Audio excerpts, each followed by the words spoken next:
بسم اللہ الرحمن الرحیم۔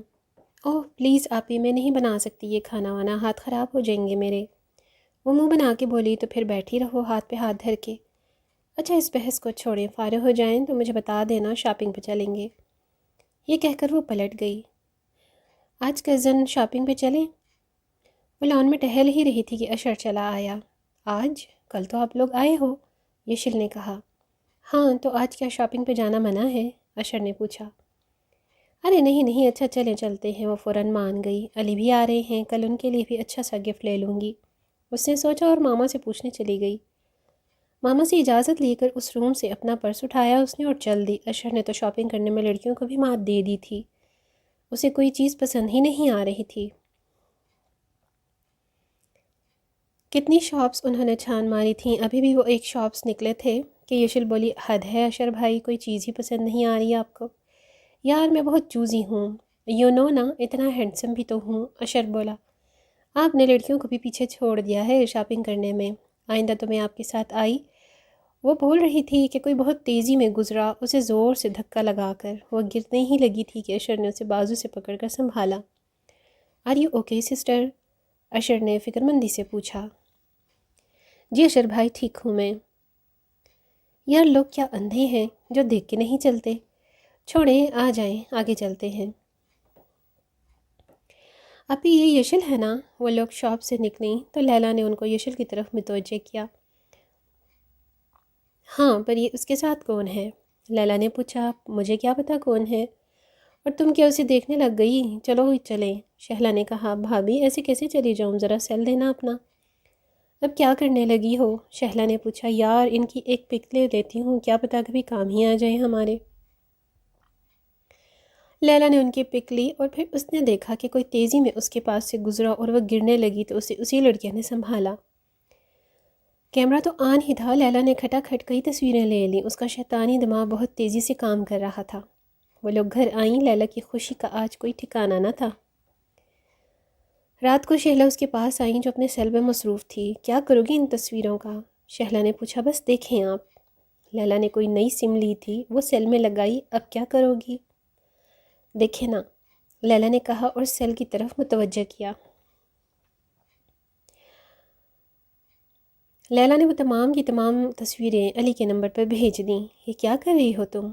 شہلا نے کہا۔ یشل کو راستے سے ہٹانے کی تیاری کر رہی ہوں، لیلا نے مزے سے بولی۔ اب علی یہ پکس دیکھے گا تو اس یشل کو گولی ہی مار دے گا۔ وہ ہنسنے لگی۔ اف لڑکی توبہ، تم تو بہت ہی خطرناک ہو۔ شہلا بھی ہنسنے لگی۔ علی یشل کو کال کرنے کا سوچ ہی رہا تھا کہ اسے کچھ تصویریں موصول ہیں۔ اس نے وہ اوپن کیں تو اس کے سر پہ بم سا پھٹا۔ نہیں، یہ یشل نہیں ہو سکتی۔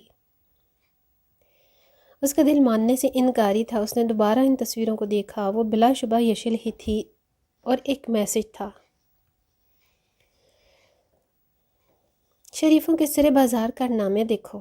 علی کا تو دماغ ہی گھوم گیا۔ اس نے نمبر دیکھا، ان نون نمبر تھا۔ علی نے غصے میں موبائل دور پھینک دیا۔ یہ بات دوسری رات کی تھی۔ لیلا شہلا کے پاس آئی۔ ابھی علی آیا نہیں، پورا دن گزر گیا آج کا۔ لیلا نے پوچھا۔ ارے تم اتنا بڑا کام کر چکی ہو لڑکی، اس کا کچھ تو اثر ہوا ہوگا نا اس پہ؟ شہلا نے کہا۔ لیلا مسکرائی۔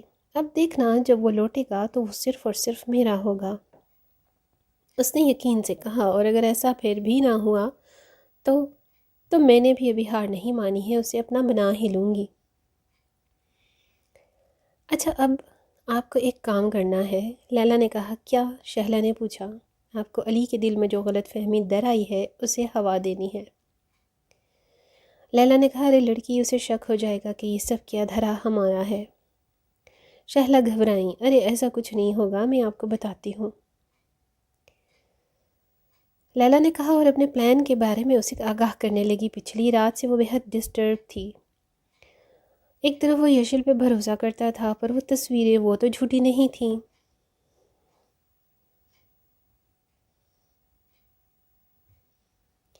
اور جس طرح اس لڑکے نے اسے بازوں سے پکڑا ہوا تھا، علی نے سر ہاتھوں میں تھام لیا۔ کل سے یشل کی کال آ رہی تھی، پر وہ بہت ڈسٹرب تھا۔ کیا بات کرتا؟ اس سے کون تھا یہ جس سے اس نے یہ تصاویر بھیجی تھیں؟ گھر کا تو ہو ہی نہیں سکتا۔ کوئی، کیونکہ سب نے ہی یشل کو دل سے قبول کیا تھا، پھر یہ کون تھا؟ اس کا دماغ معوف ہونے لگا تھا کہ اس کا پھر سیل بجا۔ یشل پلیز، وہ آیا ہوا تھا۔ سیل اٹھا کے دیکھا تو یشل کے بجائے شہلا بھابھی کا نمبر دیکھ کے چونکا اور ریسیو کیا۔ سلام دعا کے بعد وہ بولی، علی مجھے سمجھ نہیں آ رہا میں تم کو یہ بات کیسے بتاؤں، اور تم پتہ نہیں کیا ریئیکٹ کرو۔ وہ بولی، کیا بات ہے بھابھی؟ علی بات یشل سے ریلیٹڈ ہے، شہلا نے سامنے بیٹھی لیلا کی طرف دیکھتے ہوئے کہا، جس نے کیری آن کا اشارہ کیا۔ علی چونکا۔ کیا بات ہے بھابھی، خیریت؟ علی، میں بہت دنوں سے تم سے بات کرنا چاہ رہی تھی، مجھے یشل کے رنگ ڈھنگ ٹھیک نہیں لگ رہے ہیں۔ مطلب یہ کہ میں نے اسے کئی دفعہ اسے کسی نہ کسی لڑکے کے ساتھ ہاتھ میں ہاتھ ڈالے آتے جاتے دیکھا ہے۔ جب بھی میں شاپنگ کرنے یا کہیں بھی گئی وہ مجھے کہیں نہ کہیں کسی نہ کسی کے ساتھ نظر ہی آئی۔ علی کا دل ایسے جیسے دھڑکنا ہی بھول گیا۔ بھابھی کیا پتا اس کا کوئی کزن ہو۔ اس نے اس کا بودا سا دفاع کیا، ارے چھوڑو، جو کزن یا بھائی ہوتے ہیں نا وہ پتہ چلتے ہیں۔ اور ذرا بات سنو میری، تم اگر وہ کزن بھی ہیں تو کیا وہ اس طرح لے کے گھومیں گے یشل کو؟ علی خاموش رہا، ورنہ دل تو خون کے آنسو رو رہا تھا۔ اور تمہیں پتہ ہے کہ آج صبح ایک ان نون نمبر سے مجھے موصول ہوئی ہیں کچھ تصویریں۔ علی کا سانس رکا۔ علی، اس کو یہ سب کرنے سے روکو، کل کو اس نے ہمارے گھر کی عزت بننا ہے، کیا عزت رہ جائے گی ہماری؟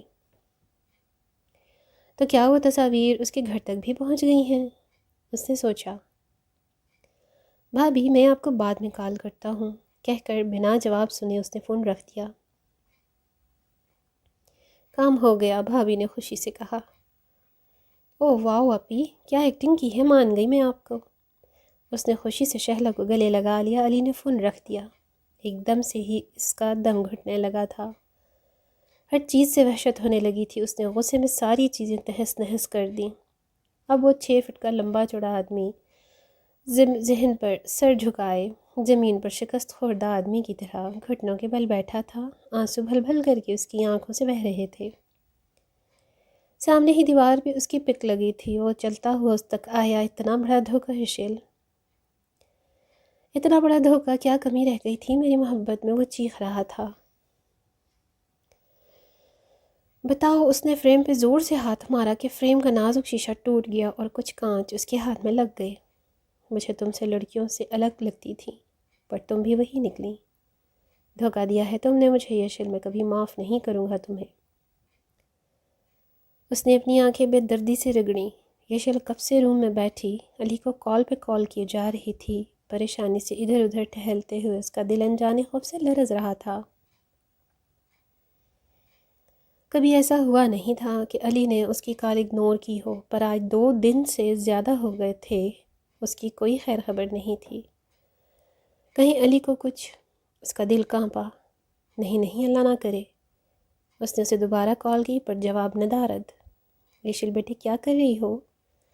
روم سے باہر آؤ، تمہاری مامی اور اشر کب سے تمہارا پوچھ رہے ہیں۔ اور اب تو ڈنر کا ٹائم ہو رہا ہے۔ وہ جو ادھر ادھر ٹہل رہی تھی ماما کی بات پہ رکی۔ جی ماما آتی ہوں۔ جلدی آنا کہہ کر وہ چلی گئیں۔ وہ پھر اسے کال کرنے لگی، علی کیا ہو گیا ہے، کہاں ہو آپ؟ علی نے واپس آنے کا بھی کہا تھا پر وہ نہیں آیا تھا، جانے وہ کیا وجہ تھی۔ ماما کی آواز پہ وہ پھر چونکی۔ وہ سیل رکھ کر روم سے باہر چلی گئی۔ ان 2-3 دنوں میں پتہ نہیں کتنے میسیجز اور کالز کر چکی تھی، پر وہ کسی بجی میسیج یا کال کا رپلائی نہیں آیا تھا۔ وہ بہت ہی ڈسٹرب تھی۔